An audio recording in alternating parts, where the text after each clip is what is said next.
রোহিত শর্মার নাম বদলে দিল আইসিসি। একই কাণ্ড। নতুন কি নাম রাখলো তারা? কেন বদলে ফেলা হলো তার নাম? জানুন। প্রায় বছর দেড়েক পর বড় পর্দায় ফিরছেন সালমান খান। চলতি মাসে মুক্তি পাওয়ার কথা তার আগামী ছবি সিকান্দার। আর সলমানের সেই ছবির নাম নিয়ে অনুপ্রাণিত স্বয়ং আইসিসিও। তাই চ্যাম্পিয়ন্স ট্রফিতে রোহিত শর্মার নেতৃত্বে ভারত চ্যাম্পিয়ন হওয়ার পরে হিটম্যানের নতুন নাম দিল আইসিসি হিন্দি। কি নাম দেওয়া হলো অধিনায়কের? দিন কয়েক আগেও রোহিত শর্মাকে নিয়ে তীব্র সমালোচনা হচ্ছিল। শোনা যাচ্ছিল চ্যাম্পিয়ন্স ট্রফির পরেই ওয়ানডে থেকে সরে দাঁড়াবেন তিনি।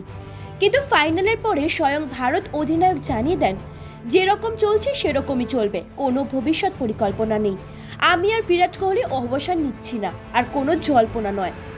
আর এরপরই সম্প্রতি সোশ্যাল মিডিয়ায় রোহিতের অ্যানিমেটেড একটি ছবি শেয়ার করে আইসিসি হিন্দি ক্যাপশনে লিখেছে, ভারত কা সিকান্দার। প্রসঙ্গত, ফাইনালে রোহিত শর্মা বিধ্বংসী ব্যাটিং করে ৭৬ রানে ফিরে যান। তবে ফাইনালের আগে কিংবদন্তি ক্রিকেটার সুনীল গাভাস্কার হিটম্যানের মারাত্মক আগ্রাসী ব্যাটিংয়ের সমালোচনা করেছিলেন।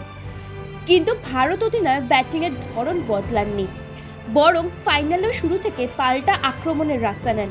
যদিও রাচিন রবীন্দ্রর ঘূর্ণিতে ঠকে গিয়ে ফিরতে হয় তাকে, তবে একটা টুর্নামেন্ট জেতার ফলে ভারত অধিনায়ককে নিয়ে মানুষের চিন্তা ভাবনা কিন্তু বদলে গিয়েছে। আইসিসির দেওয়া নতুন নাম ভারত কা সিকান্দার ইতিমধ্যেই সমাদৃত হয়েছে। আর সেই ছবির কমেন্ট সেকশনে অনেকেই সম্মতি জানিয়ে লিখেছেন, ভারতীয় ক্রিকেটের সত্যিকারের সিকান্দার রোহিত শর্মাই। ব্যুরো রিপোর্ট, ভারত সমাচার।